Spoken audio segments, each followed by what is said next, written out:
What's the most fun you can have with just around $500 that includes ripping around a racetrack and learning actual welding and fabrication skills?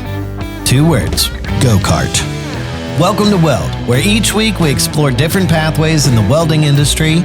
I'm your host, Beau Wigington, and this week I'm taking a trip to visit John and Isaac over at Cars and Cameras to hear the story behind how they started their YouTube channel and started building crazy go-karts. So if you're anything like me and didn't have a go-kart growing up, it's never too late. We dive in right now.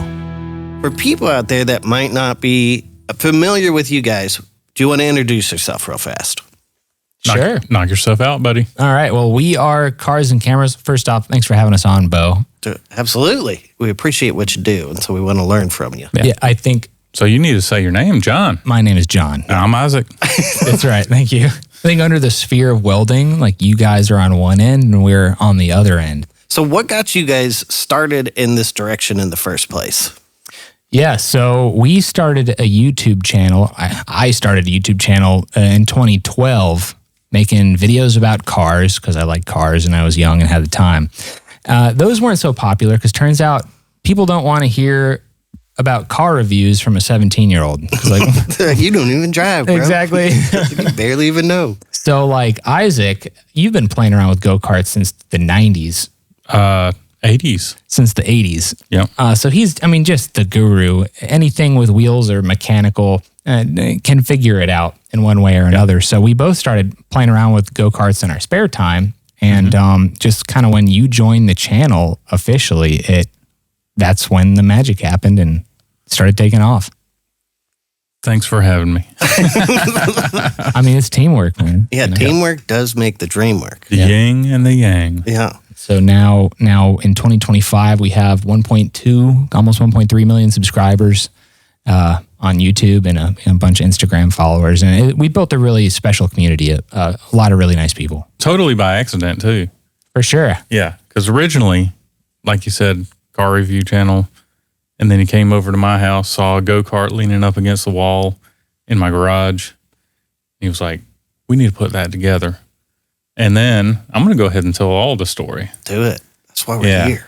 So we put the go-kart together, kept it over at his house, and he kept running around, and he wore out a set of rear tires. And I replaced the rear tires. Well, then he wore out another set, I think. Tell me if I'm wrong. And then I was like, man, I'm tired of this. So I went out and I bought a go-kart for like $200. And I was like, here you go, buddy. I think Christmas 2013, he bought me a go-kart because my parents never let me have one. And so that's like... so this is the ultimate rebellion. It kind of is. They're very supportive, which is nice. Surprise. Yeah. So I got my go-kart back and he shot a video, 9 reasons to buy a go-kart. 9 reasons to buy an old go-kart on YouTube. And just blew up from there. And yeah. And now we're putting 0-turn engines in Volkswagen Beetles. Yeah.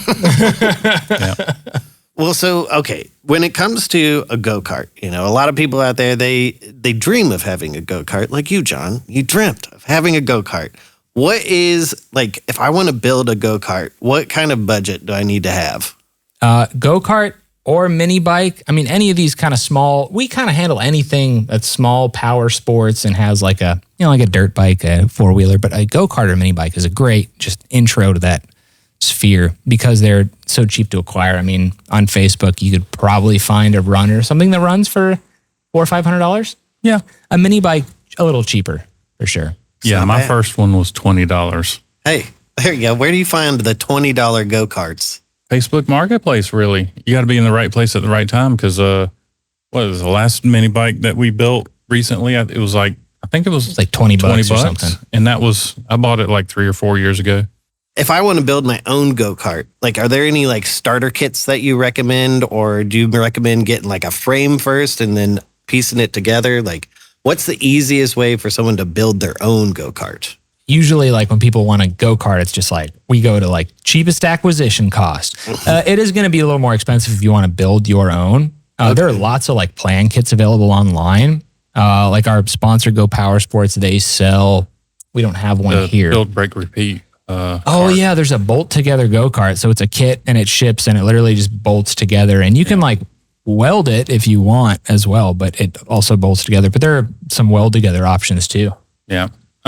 Me personally, I like buying just an old go-kart that needs repaired because you can pick them up for $200, $300, $400 and then customize it the way you want as you go. It's like an adult Lego because you can start with something with no suspension and like 3 horsepower. And then you can say, okay, well, I think I'll weld on this other engine plate and reinforce the chassis and put like 10 horsepower. And then I can maybe build that engine and get 20 horsepower. And now I want disc brakes because the drum brakes don't work anymore. So it's definitely choose your own adventure. I like a Yerf dog.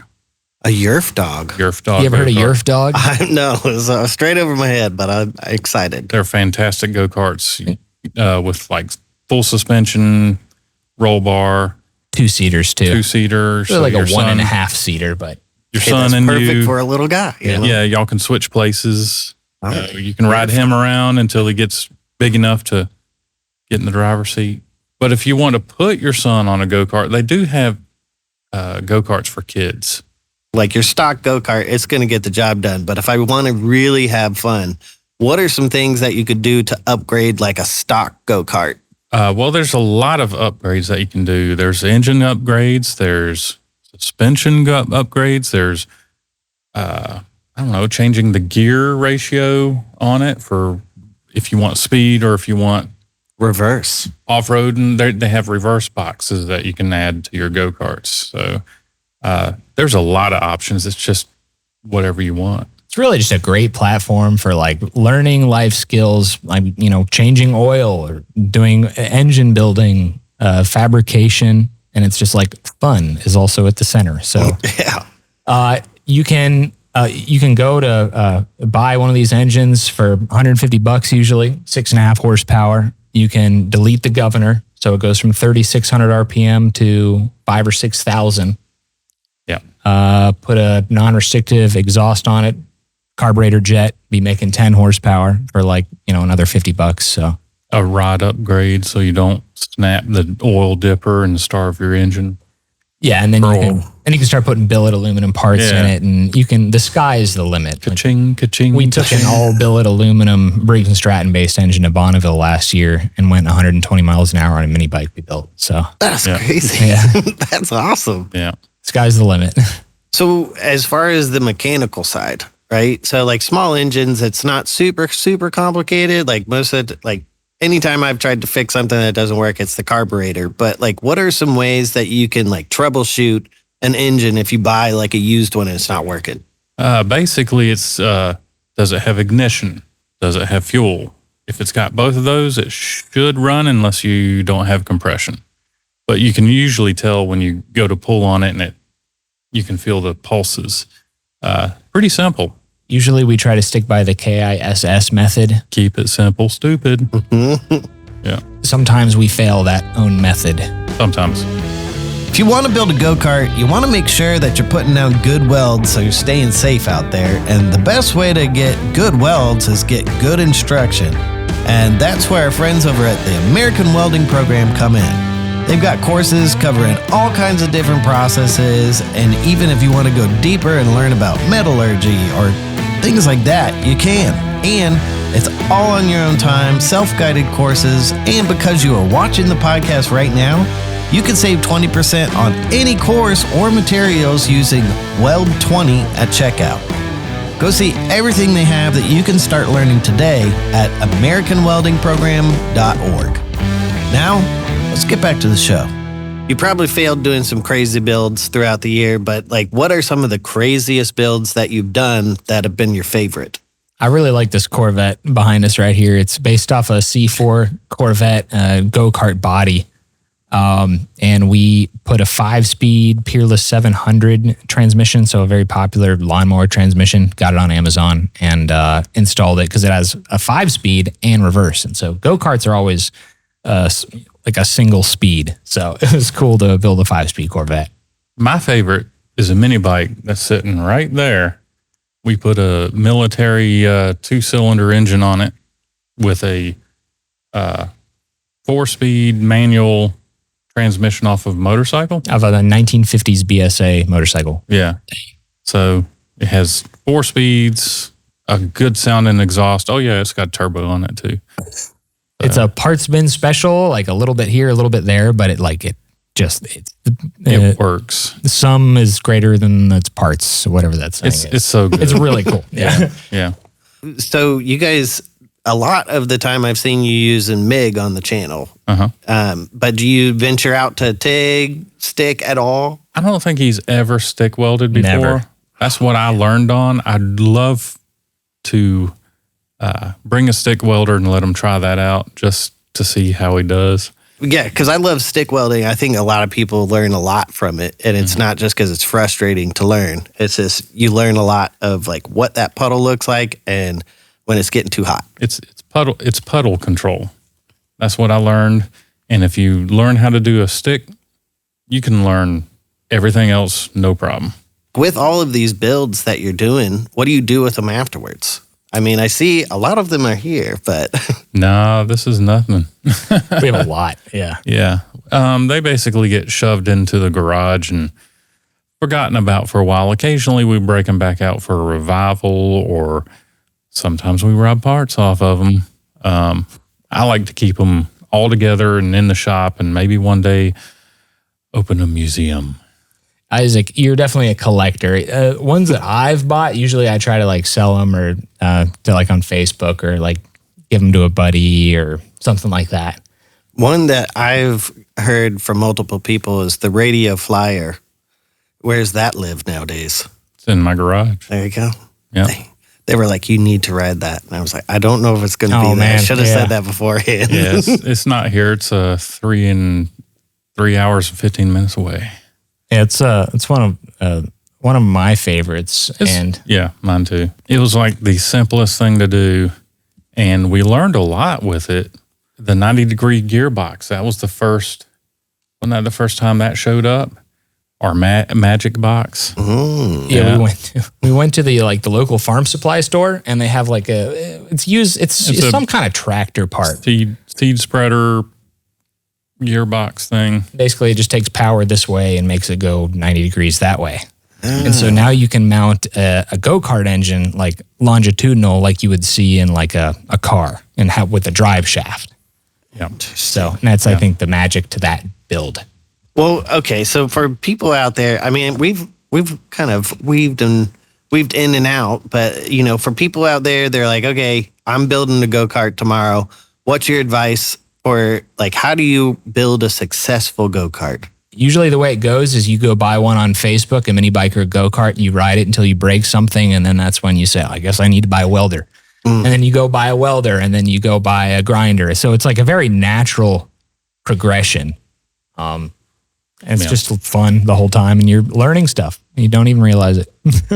But if you want those special parts, you're saying Go Power Sports? Oh, yeah, that's our sponsor, but I mean, I'm not really trying to push them. It's just they got all the stuff. Yeah, it's specialty, like so you don't have to make your own engine plate, or you know, if you don't want to bend your own tubing and weld your own exhaust, you can buy an exhaust from them or carburetor bits. I mean, it's like if I wanted you to work on your car, I'd be like, go to AutoZone. Yeah. You know? It's like, they know what they're talking about. Yeah. So. Is there an emergency toolkit you bring with you when you're going out to like tracks or anything like that? Your Pittsburgh Yep. kit. Well, the old Harbor Freight. Yeah. Oh, yeah. They got everything. I know. When we went to Bonneville, it was like pack 3 of everything because that's just the middle of nowhere. So we had a generator, a welder, spare exhausts, a spare engine, spare chain.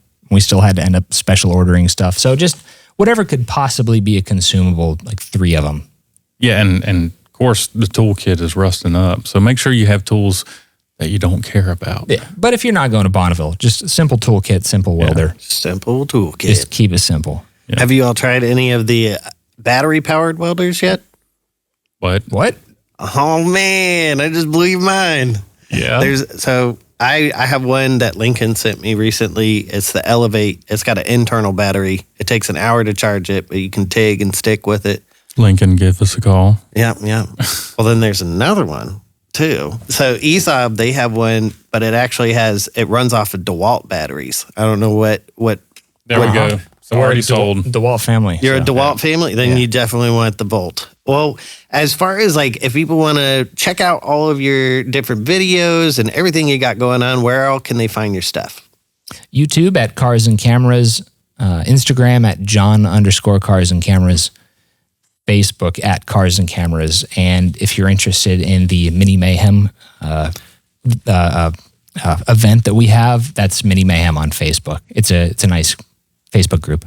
All right. Yeah, I saw the Facebook group, the Mini Mayhem, and I was like, is that what the audience is called? Because I know a lot of people have like names for their audience. Oh, not really. I think they just took it after the event, Yeah. Mini Mayhem. Mini Mayhem. Yeah, which is our twice a year event, spring and fall. Yeah. When's the spring one for people out there? It depends. Usually mid-April or May, Okay. depending. Yeah, Well, keep me updated. for sure. You'll instantly make just like 20 friends as soon as you get there. Perfect. Yeah. What is that? And then they're love to tell you about Because it. they're all different stuff. Like one guy, he has we call him Pallet Jack Man. Oh, yeah. Yeah, he took a pallet jack and turned it into a go-kart. Use what you got, right? Exactly. Use what you got. Yep. Maybe we can set up like a weld repair stand. Oh, That would be actually huge, because what happens is the few people that do bring generators and welders, they just end up welding stuff for other people all weekend, and they don't get to enjoy their own stuff. And so it's like there's a little bit of an obligation. Well, I've done it the last few years, but I also would like to enjoy the event. So Call me up, man. Yeah. Call me up. I got an engine drive. I got the battery powered. We could have a pretty sweet little setup up there. that would be cool. nice. Well, I appreciate you guys for coming on the podcast. Thanks again, guys. Yeah. Dude, thanks for having Appreciate us it. on, Beau. Yeah. And thanks for the cool mic stands. Of course. Thanks again for tuning in to another episode of Weld, and a huge thank you to John and Isaac for sitting down with me and for taking me for a rip around the track. That was pretty amazing that was a lawnmower motor in that VW buggy, so I was very impressed and I had a great time, and I want to do it again soon.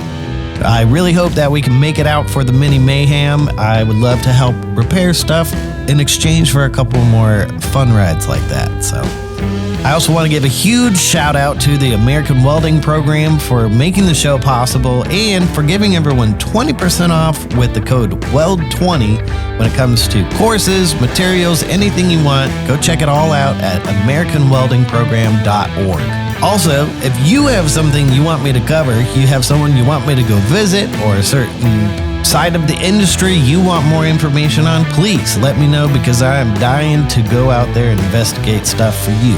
So just let me know. Either hit us up down here in the comments or shoot an email to podcast@weld.com. Really hope you enjoyed this episode. I sure did. And until next time, we'll see you out there.